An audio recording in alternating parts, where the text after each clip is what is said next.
Bueno chicos, ¿qué tal? ¿Cómo están? Espero que estén bien. Ahora vamos a hablar sobre el tema 4 del curso de Ecología. Vamos a hablar específicamente de las relaciones en el ecosistema, ¿no? Entonces, para referirnos específicamente a las relaciones del ecosistema, chicos, tenemos que recordar dos cositas muy importantes, ¿no? ¿Qué es población y qué es biocenosis, ¿no? Si ustedes recordarán, la anterior clase hablamos de qué es básicamente población, ¿no? Y cuando nos referimos específicamente a qué es una población, hay que recordar que una población se refiere, ¿no es cierto?, al grupo de individuos de la misma especie.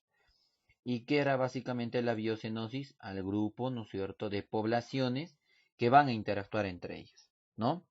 Cuando nosotros nos referimos específicamente a poblaciones, chicos, es específicamente, ¿no es cierto?, estudiar el comportamiento de esa población en cuanto a básicamente a los individuos que forman parte de ellos, ¿no? ¿Eso qué quiere decir, chicos? Quiere decir que, por ejemplo, si yo tengo un individuo A y un individuo B, entre ellos va a haber una interacción. Y justamente la interacción que sucede dentro de una población es básicamente una relación. Y eso es lo que ahora vamos a estudiar, ¿no? Las relaciones que se producen tanto en las poblaciones como en la biocenosis, ¿no? En cuanto a la biocenosis, recordarán que la interacción es a nivel de su nicho ecológico, ¿no? A la función que ejerce cada individuo dentro de su especie, o bueno, claro, a la función que tiene una especie, ¿no? Específicamente, ¿no? Entonces, en el caso, por ejemplo, de la biocenosis, vamos a ver, ¿no? Diferentes categorías, diferentes tipos de relaciones, diferentes nichos ecológicos. Eso vamos a utilizar para poder entender de aún mejor manera cómo es el funcionamiento de las especies dentro de los ecosistemas, ¿no? Entonces, para eso sirve este tema, ¿no? Para profundizar más cómo se dan las relaciones dentro de las poblaciones y las relaciones dentro de la biocenosis, ¿no? En cuanto nos tratemos específicamente de poblaciones, nos vamos a referir a relaciones de individuos de la misma especie. Y cuando nos referimos a relaciones de diferente especie, específicamente nos vamos a eh, tener que abocar a lo que ocurre dentro de la biocenosis, ¿no? Muy bien. Entonces, para hablar básicamente, sobre las relaciones del ecosistema, chicos, nosotros tenemos que hablar de signos, ¿no? De signos, ¿no? El primer signo que va a aparecer es un signo positivo. El signo positivo, chicos, refiere básicamente a qué? O bueno, tenemos también un signo negativo y un signo nulo, ¿no? Tenemos la presencia de tres signos, ¿no? Positivo, negativo y nulo. ¿Qué significa el signo positivo? Pues es cuando básicamente vamos a encontrar a un beneficio, ¿no? Pero este beneficio, chico, es a nivel de individuo y también a nivel de población. Entonces, cuando yo vea dentro, ¿no es cierto?, de la clasificación o del estudio específicamente de las relaciones en el ecosistema, y yo encuentre un signo positivo, eso significa beneficio, ¿sí? Beneficio, tanto para el individuo como para la población, ¿cierto? Y si encontramos un beneficio, ¿qué ocurre con la población, chicos? Se incrementa, aumenta, sube, ¿sí? A esto básicamente se refiere, ¿no? Ahora, cuando hablamos de un signo negativo, ¿qué es lo que encontramos cuando el signo es negativo? Pues acá vamos a encontrar un perjuicio, ¿no? Se perjudica. Entonces, qué ocurre, chicos, no? La población o los individuos se van a perjudicar y va a haber una disminución notoria en el número de individuos de esa población. Eso quiere decir, se perjudica, ¿no? Y por último, vamos a tener el signo nulo, ¿sí? En el que básicamente vamos a encontrar la ausencia de un efecto, ¿no? Entonces, en este caso, el signo nulo de un individuo o de una población es básicamente recordar que no hay ningún tipo de efecto, ¿no? Entonces, el organismo o la población, perdón, el individuo o la población permanecen constante, ¿no es cierto? A los individuos no les pasa nada, ni tampoco hacen nada, ¿no? Entonces, eso básicamente sería, ¿no es cierto?, la nomenclatura que vamos a usar en el caso de ver la relación que existe entre las especies, ¿no? Muy bien, chicos, recuerden visitarnos en nuestra página de Facebook, ¿sí? Obviamente nuestro canal es John Yerfito, ¿sí? Perdón, no es John Yerfito, sino Juan Yerfito. sino que esto era el logo anterior porque nos bloquearon desgraciadamente, pero recuerden visitarnos, ¿no? Para ver algunas cosas que ustedes quieran repasar. ¿Bacán? Muy bien. Ahora, lo que vamos a ver, chicos, es básicamente por decir así, vamos a ver la interacción de signos, ¿no? Recuerden que estábamos hablando de relaciones, ¿no? Entonces vamos a ver la interacción de signos. Cuando los signos se agrupan, ¿qué es lo que ocurre? ¿Qué información me da? En el primer caso estoy viendo, ¿no es cierto?, un más, en el segundo un más menos, en el tercero un más nulo, en el cuarto un menos menos y en el quinto un menos nulo, ¿sí? Cuando nos referimos específicamente, ¿no es cierto?, a un signo más, específicamente nos vamos a referir que acá existe, ¿no?, un beneficio para ambos, ¿no? O sea, ¿qué quiere decir? Que dos individuos o dos poblaciones se benefician, ¿no? Dos individuos o dos poblaciones se benefician, ¿no? Y obviamente lo que va a ocurrir es que su población o su número de individuos aumenta. Entonces, acá hay un efecto positivo para ambas poblaciones o individuos, ¿no? En el segundo caso, chicos, tenemos, ¿no es cierto?, un signo más menos, ¿no? Un signo más menos me habla de que un individuo o población se beneficia, ¿no es cierto? O otro individuo o población se perjudica, ¿no es cierto? Y disminuye, ¿no? Esa es la información que saco de acá, ¿no? Y luego tenemos el signo más nulo, que básicamente quiere decir que un individuo o población se beneficia y el otro individuo o población permanecen constantes. No hay efecto, ¿no es cierto? No hay efecto, ¿no? Y luego tenemos el signo menos menos en el que ambos individuos o poblaciones se perjudican y disminuyen. Y tenemos el caso de menos nulo, que significa que un individuo se perjudica y el otro permanece constante, ¿no? Como ejemplo del signo más, chicos, vamos a encontrar, por ejemplo, aquellas relaciones que se refieren, por ejemplo, a la simbiosis, ¿no? Al mutualismo, en el que los individuos se van a beneficiar, ¿no? Van a tener un beneficio mutuamente, ¿no? También podríamos tener en el caso de las relaciones entre sexos opuestos, también podríamos tener en el caso de la cooperación, ¿no? Que son casos que vamos a tratar. Y en el caso del signo más menos, ¿no? Obviamente estaríamos hablando del epifitismo, o perdón, del epicitismo, que está hablando de la depredación, en el que el depredador se beneficia y la presa se perjudica. También podríamos utilizar esto para hablar de la competencia, que a continuación vamos a tratar y vamos a explicar con un poquito más de amplitud. Y bueno, en el caso de más nulo estaríamos hablando de las relaciones de tolerancia, ¿no es cierto? Y convivencia, como por ejemplo sinequia, comensalismo, ¿no es cierto? Foresia, epifitismo y todos esos ejemplos, ¿no? En el caso de menos menos estamos hablando específicamente de los efectos que van a tener las relaciones de la misma especie. En este caso, ¿no es cierto? Vamos a ver la competencia, porque puede haber un caso en el que dos animales estén compitiendo por un recurso, pues, y el vencedor tenga una herida mortal, con el tiempo va a morir, y obviamente el perdedor ya tenía un efecto negativo, ¿no? Y esto que estamos viendo acá es, básicamente, hay que tener mucho cuidado con esto, chicos, porque la universidad no lo tiene dentro de su temario, ¿no? El signo menos nulo, ¿sí? ¿Y de qué trata el signo menos nulo, Jonger? Pues el signo menos nulo, chicos, trata específicamente de qué. Trata, ¿no es cierto?, en el que un individuo se perjudica y otro se permanece constante. Lo que nosotros vamos a estudiar como básicamente amensalismo, ¿no? El amensalismo es un tipo de relación que se va a producir de las alelopatías, así se llaman, chicos, ¿no? De las alelopatías, ¿no? ¿Y eso qué quiere decir? Por favor, acá el signo está mal, ¿no? Si acabo de darme cuenta, hay que corregir acá.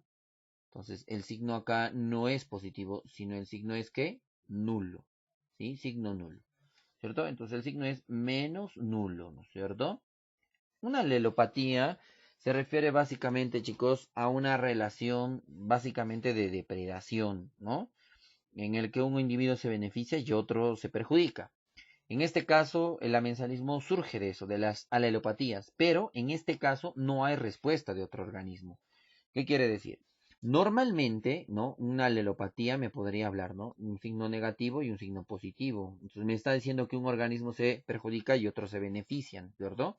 Entonces, ¿qué sucede? Cuando el depredador ataca a la presa, siempre hay una respuesta de la presa, ¿no? Frente a ese ataque. Como en este caso del amensalismo sucede que el signo es nulo, no hay respuesta, no hay reciprocidad, ¿no es cierto?, de la especie que está siendo perjudicada. ¿Listo? Entonces, a eso se le llama amensalismo, ¿sí? Entonces, vamos a ver qué básicamente podemos aprender del amensalismo. Chicos, el amensalismo, y como lo dice, ¿no? Es en el caso en el que una especie ejerce un efecto negativo, ¿no? Una especie ejerce un efecto negativo marcado sobre otra, ¿no? Pero no se produce un efecto recíproco detectable. Por eso el signo es menos más, ¿no? Como les decía. ¿Qué quiere decir esto? Lo que yo les explicaba, ¿no? Es cuando una especie, sin querer queriendo, va a generar un perjuicio a otra. Y esta otra, que es la perjudicada, no va a generar una respuesta frente a ese ataque, lo cual va a generar que obviamente se perjudique y disminuya. A eso se le llama amensalismo, ¿no? Entonces, por ejemplo, acá tenemos también que en el caso del amensalismo se le llama competencia asimétrica. ¿Y por qué creen ustedes, muchachos, que al amensalismo le podemos conocer como una competencia asimétrica?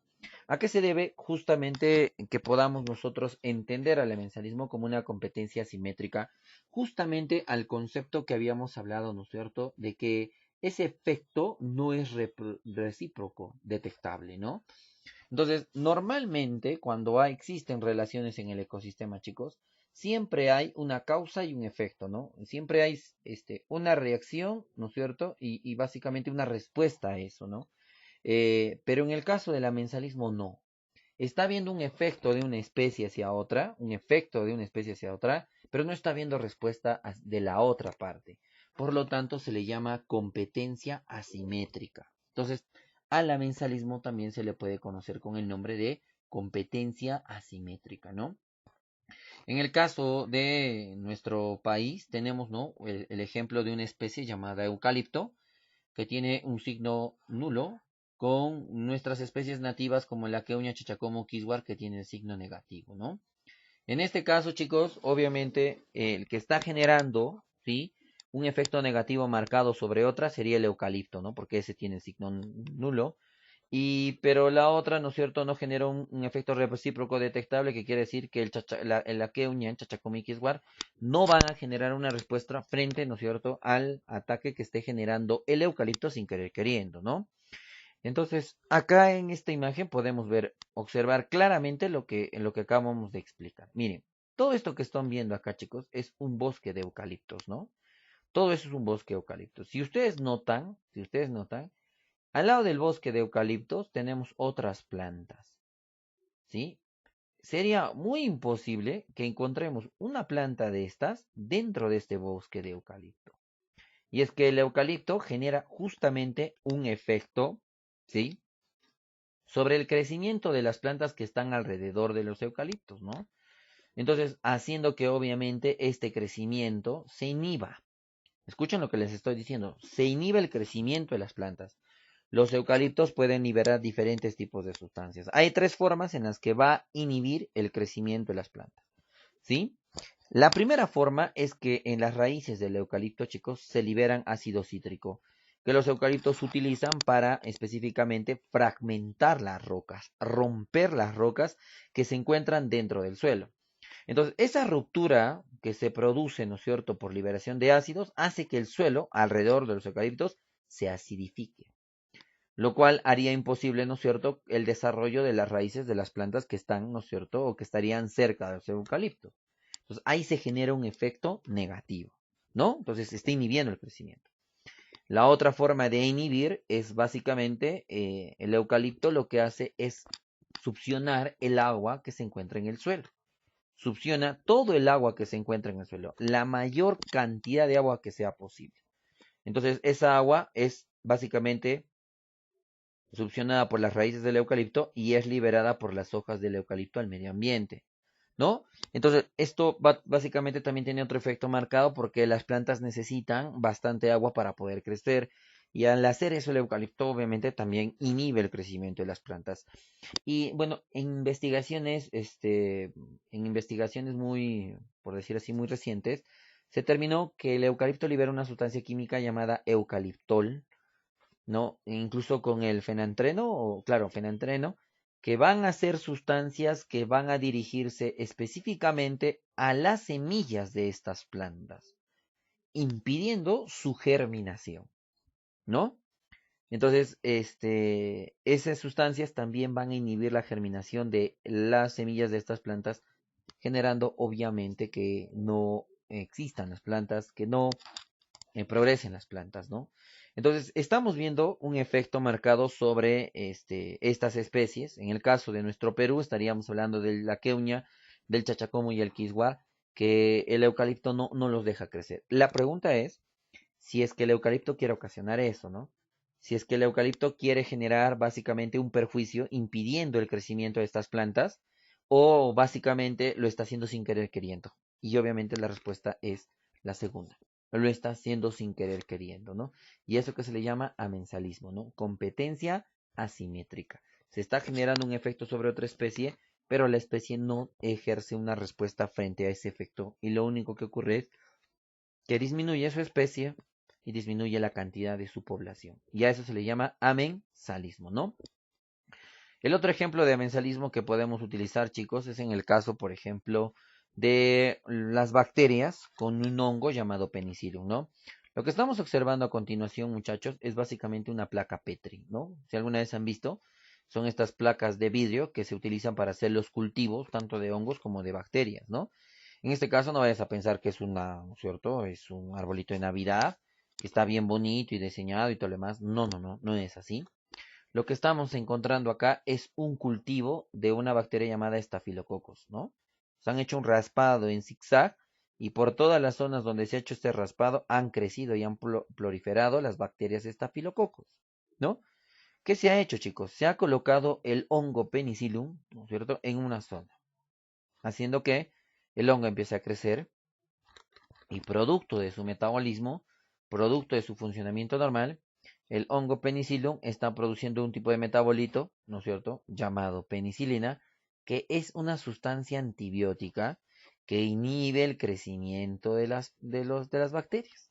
En este caso, estamos viendo un efecto producido por el hongo penicillium, ¿no es cierto?, frente a la población de bacterias estafilococos, que básicamente no están generando una respuesta y no le van a permitir, específicamente hablando, ¿no es cierto?, a que esta población de bacterias genere, ¿no es cierto?, un efecto básicamente positivo o por decir así, un efecto que le permita subsistir a la especie. Al contrario, simplemente en esta zona se está generando, ¿no es cierto?, lo que nosotros conocemos como halo de inhibición, en donde el penicillium, o perdón, la penicilina está filtrando, vamos a decirlo así, y que obviamente la población de bacterias, por presencia de este metabolito del penicillium, simplemente se está diezmando y disminuye. Entonces, el penicillium el penicillium querrá matar a la población de bacterias, claro que no lo quiere hacer, ¿no? Pero, producto de su metabolismo, se están liberando sustancias, ¿no?, conocidos como metabolitos, que lo que van a hacer es básicamente generar un efecto negativo sobre la población de estafilococos, ¿no? A eso, chicos, se le llama específicamente, ¿qué cosa? Se le llama, ¿no es cierto?, amensalismo, ¿no? Entonces, recuerda básicamente qué es el amensalismo y por qué básicamente he dedicado toda una diapositiva para poder explicar solamente el amensalismo, porque ya ingresó como pregunta de examen y hay que tener mucho cuidado en la forma de cómo hacen las preguntas y cómo me lo presentan, ¿no? Recuerda que hay una especie que genera un efecto sobre otra, pero que la otra no va a ejercer un, ¿no es cierto?, efecto recíproco detectable, quiere decir que no va a generar una reacción sobre la otra especie. A eso se le llama amensalismo. Muy bien, chicos. Entonces, ahora sí vamos a entrar a las relaciones intraespecíficas u homotípicas, ¿no? Las relaciones intraespecíficas o homotípicas son básicamente producidas en organismos de la misma especie, ¿no? La palabra intra justamente me está explicando eso, ¿no? La palabra intra significa misma especie, ¿no? Entonces, acá vamos a ver que se produce entre organismos de la misma especie. Y si decimos eso, nos estamos refiriendo específicamente a qué? A una población. Entonces, las relaciones intraespecíficas se producen entre individuos de la misma especie. Por lo tanto, estamos hablando de qué? De una población, ¿verdad? Muy bien, esas relaciones también se producen a nivel de una población, son conocidas como relaciones homotípicas, ¿sí? Relaciones homotípicas. Que en este caso específicamente, chicos, van a generar reacciones, ¿no es cierto?, que se producen a nivel de las poblaciones, como yo les estaba básicamente diciendo, ¿no? Y anticipando, ¿no? Y otra cosita más que vamos a agregar y que son muy importantes. Las relaciones intraespecíficas y homotípicas, chicos, son más fuertes que las relaciones intraespecíficas o heterotípicas. ¿Y a qué se debe esto? A que básicamente se ha desarrollado todo un sistema de comunicación o de interacción entre individuos de la misma especie. Prácticamente eso está o es parte del instinto y del desarrollo de las especies.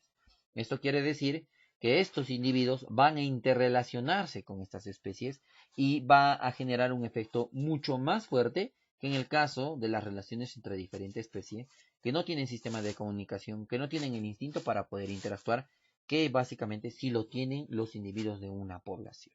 ¿Listo? Ahora, las relaciones intraespecíficas o homotípicas, chicos, tienen básicamente ejemplos, ¿no? El primer ejemplo de relaciones intraespecíficas o homotípicas de las que vamos a hablar se llaman las relaciones entre sexos opuestos, ¿no? Entonces, en este caso vamos a evaluar las relaciones o lo que ocurre entre especies específicamente relacionadas a la reproducción, a la perpetuación de la especie. Y dos, vamos a hablar de las agrupaciones casuales o agregaciones, ¿no? Y vamos a entender que en este caso no existe una relación directa, bueno, no tiene trascendencia, no hay vínculos, etcétera, etcétera, ¿no? Y por último, vamos a hablar de las asociaciones o sociedades, ¿no? Donde sí vamos a encontrar vínculos y que básicamente son todos los ejemplos de relaciones intraespecíficas o homotípicas de las que vamos a explicar a continuación. Ahora, hay que recalcar, y esto es muy importante, que estas tres tipos de relaciones de las que vamos a mencionar, pues chicos, generan efectos. El hecho de que estén juntos, o el hecho de que sean de la misma especie y de que sean parte de una misma población, genera efectos.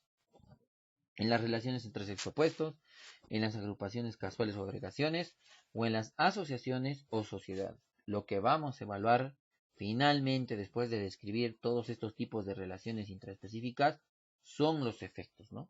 Y estos efectos pueden ser positivos, como por ejemplo en el caso de la cooperación, pueden ser negativos, como por ejemplo en el caso de la competencia, y también muy negativos como en el caso de la interferencia, ¿no? Que básicamente nos van a ayudar a entender el funcionamiento, ¿no es cierto?, o las consecuencias que genera que los individuos de la misma especie interactúen entre ellos, ¿no? A eso es lo que vamos a conocer como efectos, ¿no? Y esos son básicamente, chicos, las relaciones intraespecíficas u homotípicas. Y bueno, vuelvo a recordarles que visiten nuestro canal de YouTube, es con Yerfito. Ahí están los videos, ahí están las clases que estamos realizando ahora. Para cualquier cosa o repaso, ustedes pueden entrar ahí y encontrar los videos y repasar cuantas veces quieran, ¿no? Solamente no se olviden de poner la campanita, ¿sí? Suscríbanse al canal y compartan, chicos. ¿Listo? Eso sería, bueno, la primera parte de las relaciones intraespecíficas o homotípicas, o básicamente hablando de las generalidades de las relaciones en el ecosistema, ¿sí? Vamos a ver en la segunda parte, vamos a describir todas las relaciones entre sexos opuestos, bueno, la relación entre sexos opuestos, cómo se da, las agrupaciones casuales y todos los tipos de asociación o sociedades. Y por último, entraremos a hablar de los efectos.